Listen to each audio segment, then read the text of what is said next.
जब शरीर ही एक मुद्दा बन जाए। एक बार की बात है, एक दिन बादशाह अकबर ने अपने दरबार में पूछा, आपको क्या लगता है किसी व्यक्ति को सबसे अधिक सुख किस चीज से मिलता है? दरबारी एक एक करके जवाब देने लगे। एक दरबारी ने कहा, खुदा की खिदमत करना सबसे बड़ा सुख है जहाँपनाह। बादशाह के इर्द गिर्द हमेशा हर तरह के चाटुकार होते हैं। तो किसी दूसरे ने कहा, ओ मेरे मालिक, मुझे सबसे अधिक सुख आपकी सेवा से मिलता है।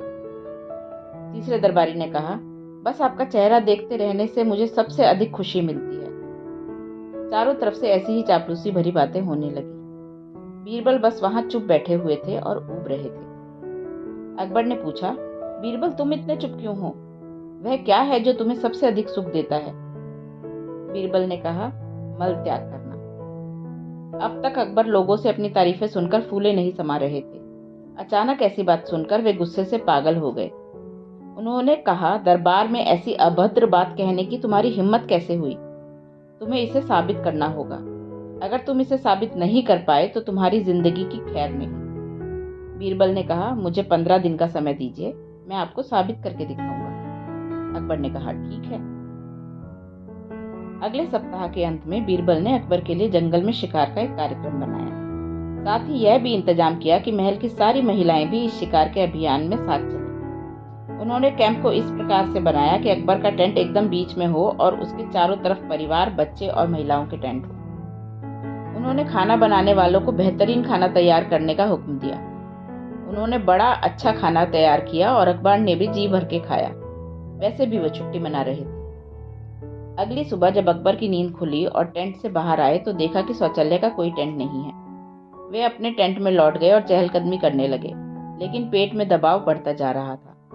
वे जंगल की ओर जाने के लिए निकले, लेकिन बीरबल ने ऐसा इंतजाम किया था कि हर तरफ महिलाएं मौजूद थी। उन्हें अपने लिए कहीं कोई जगह नहीं मिली। हर मिनट दबाव बढ़ता जा रहा था। दोपहर के 12 बजने को आए और अकबर से अब और बर्दाश्त नहीं हो रहा था। वे फटने ही वाले थे। उधर बीरबल, जो सारा तमाशा देख रहे थे, यह बुदबुदाते हुए घूम रहे थे कि शौचालय का टेंट कहाँ लगाऊं, कहाँ लगाऊं। वे जानबूझकर टेंट लगाने में देरी कर रहे थे। बादशाह अब बिल्कुल नहीं रुक सकते थे।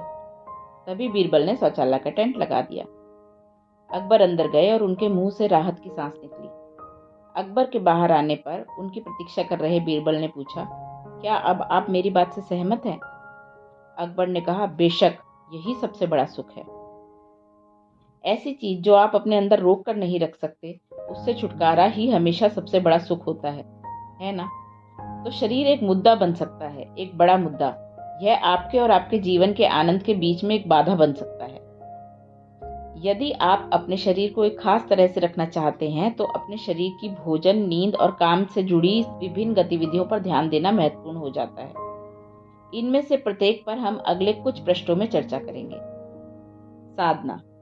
यह महत्वपूर्ण है कि आप दिन भर खाते ही न रहें। यदि आपकी आयु 30 साल से कम है तो आपके लिए अपनी दिनचर्या में 3 भोजन शामिल करना उत्तम होगा। यदि आप 30 वर्ष से अधिक के हैं तो इसे घटाकर दिन में 2 बार करना अच्छा रहेगा। हमारे शरीर और दिमाग सबसे अच्छा तब काम करते हैं जब पेट खाली होता है। तो आप इस बात के प्रति सचेत रहिए कि आप इस प्रकार का भोजन करते हैं कि 2.5 घंटे के भीतर भोजन आपके पेट से निकल जाता है और 12 से 18 घंटे के भीतर पूरी तरह से शरीर से बाहर चला जाता है। इस साधारण सी जागरूकता से आप अधिक ऊर्जा, फुर्ती और सतर्कता का अनुभव करेंगे। आप अपने जीवन में चाहे जो भी करते हो, एक सफल जीवन के घटक यही हैं। शरीर के लिए ईंधन। आपका शरीर बस खाने का एक ढेर है। योग भोजन पर इतना ध्यान इसीलिए देता है क्योंकि जिस किस्म का भोजन आप इस सिस्टम में डालते हैं, उसका इस बात पर जबरदस्त प्रभाव पड़ता है कि आपका शरीर किस तरह का होगा। क्या खाना चाहिए और कब खाना चाहिए, इसके पीछे एक पूरा योग विज्ञान है। जिस तरह की चीजें आप अपने अंदर डालते हैं वही तय करता है कि आपका शरीर कितना स्वस्थ और निरोग होगा तथा कितने आराम से होगा। क्या आप इस शरीर को एक चीते की तरह तेज भाग पाने के लिए तैयार कर रहे हैं, या आप इस शरीर को 100 किलो वजन उठाने के लिए तैयार कर रहे हैं, या आप इस शरीर को इसीलिए तैयार कर रहे हैं ताकि यह ध्यान की उच्च संभावनाओं के लिए अनुकूल बन सके? अपने रुझान के अनुसार और आप अपने जीवन से क्या चाहते हैं उसी के मुताबिक आपको सही प्रकार के भोजन का करने की आवश्यकता है। आपके खाने के तौर तरीके पर न केवल आपका शारीरिक स्वास्थ्य बल्कि आपकी सोच, आपकी भावना और जीवन का अनुभव भी निर्भर करता है। बुद्धिमानी से खाने की कोशिश का मतलब है यह समझ लेना कि यह शरीर किस तरह के ईंधन के लिए बना है और उसी के अनुसार उसे वैसा ईंधन देना ताकि वह सबसे अच्छी तरह कार्य करे। मान लीजिए कि आपने एक पेट्रोल से चलने वाली कार खरीदी, किंतु आपने उसमें डीजल भर दिया। हो सकता है कि फिर भी वह थोड़ा बहुत चले, लेकिन वह पूरी क्षमता से नहीं चलेगी और शीघ्र ही बेकार भी हो जाएगी। इसी प्रकार अगर हम यह नहीं समझते कि यह शरीर किस तरह के ईंधन के लिए बना है और हमारी प्लेट में जो भी आए उसे हम ठूसते चले जाते हैं, तो निश्चित है कि यह अपनी पूरी क्षमता से काम नहीं करेगा और इसका जीवन काल गंभीर रूप से छोटा हो जाएगा। यदि आप एक खास स्तर की सेवा चाह रहे हैं तो ईंधन का मशीन के अनुसार होना बहुत महत्वपूर्ण है। मानव शरीर वास्तव में किस तरह के भोजन के लिए बना है?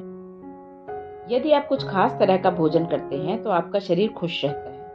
यदि आप कुछ दूसरे किस्म का भोजन करते हैं तो शरीर शिथिल और आलसी हो जाता है और आपके सोने की अवधि बढ़ जाती है। यदि आप हर दिन 8 घंटे सोते हैं और 100 साल तक जीवित रहते हैं तो आपने अपने जीवन के तिहाई हिस्सा सोते हुए बिता दिया। अन्य 30 से 40% समय खाने, नहाने, धोने और अन्य कामों में निकल जाएगा। फिर जीवन के लिए तो बहुत थोड़ा सा ही समय बचता है। आप ऊर्जा प्राप्त करने के लिए भोजन करते हैं, लेकिन अगर आप ढेर सारा खाना खा लें तो आप शिथिलता अनुभव करते हैं या ऊर्जावान। अपने भोजन की गुणवत्ता के अनुसार आप पहले सुस्ती महसूस करते हैं, फिर धीरे धीरे आप ऊर्जावान अनुभव करना शुरू करते हैं। आखिर ऐसा क्यों होता है? इसका एक पहलू यह है कि आपका शरीर पके हुए भोजन को यथावत नहीं पचा सकता। इसके लिए उसे कुछ एंजाइम्स की जरूरत पड़ती है। पाचन क्रिया के लिए आवश्यक सारे एंजाइम शरीर में मौजूद नहीं होते। आप जो खाना खाते हैं उसके साथ भी एंजाइम आते हैं। आप जब भोजन को पकाते हैं तब आमतौर पर 80 से 90% एंजाइम नष्ट हो जाते हैं। शरीर एंजाइम्स को फिर से जुटाने के लिए संघर्ष करता है। जो एंजाइम्स भोजन बनाते समय नष्ट हो जाते हैं उन्हें फिर से पूरी तरह से कभी नहीं बनाया जा सकता। अतः अधिकतर लोगों द्वारा खाए गए भोजन का लगभग 50% बर्बाद हो जाता है। दूसरा पहलू पाचन तंत्र पर पड़ने वाले दबाव का है। शरीर को अपनी दैनिक गतिविधि के लिए आवश्यक थोड़ी सी ऊर्जा के लिए ढेर सारा खाना पचाना पड़ता है। यदि हम जरूरी एंजाइम्स के साथ भोजन ग्रहण करते हैं तो पूरा तंत्र एकदम अलग ही स्तर पर दक्षता से काम करेगा। साथ ही भोजन के ऊर्जा में बदले जाने का अनुपात भी काफी बेहतर होगा। प्राकृतिक भोजन को उसकी अनपकी अवस्था में, जब उसमें कोशिकाएं जीवित रहती हैं, खाने से शरीर में जबरदस्त स्वास्थ्य और स्फूर्ति आएगी। कोई भी इसे आसानी से जांच सकता है। अपने डॉक्टर, आहार विशेषज्ञ या योग शिक्षक से मत पूछिए। जब बात भोजन की हो तो सबसे अहम आपका शरीर होता है।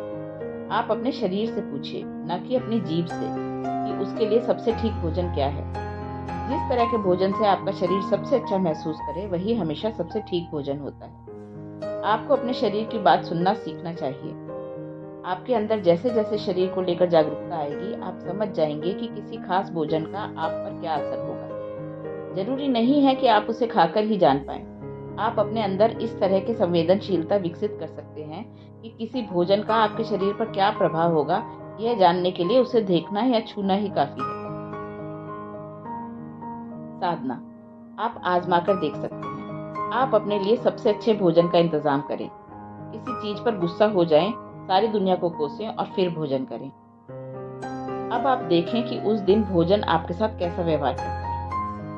अगले भोजन से पहले अपने खाने की ओर वैसे आदर से देखें जिस आदर के योग्य एक जीवन प्रदान करने वाला पदार्थ होता है, और फिर उसे खाएं। अब आप देखें कि आपका भोजन आपके साथ कैसा व्यवहार करता है। बेशक अगर आप समझदार हैं तो पहले को छोड़ देंगे और केवल दूसरे को ही अपनाएंगे। अधिकतर लोग अपने भोजन की मात्रा 1/3 तक घटा सकते हैं और फिर भी उनका वजन कम नहीं होगा और वे अधिक ऊर्जावान बने रह सकते हैं। बात बस इतनी है कि आपने अपने अंदर कितनी ग्रहणशीलता पैदा की है, उसी के अनुसार आपका शरीर ग्रहण करता है। यदि आप 30% भोजन खाकर भी उतना ही काम कर सकते हैं और शरीर की सारी प्रक्रियाएं कायम रख सकते हैं, तो इसका मतलब है कि आप एक अधिक कार्यकुशल मशीन चला रहे हैं। मेवों की शक्ति। सभी बीजों की प्राण शक्ति असाधारण होती है क्योंकि वे जीवन का संकेंद्रित रूप है। उनकी यह विशेषता उनके असाधारण पोषक गुणों से बिल्कुल अलग है।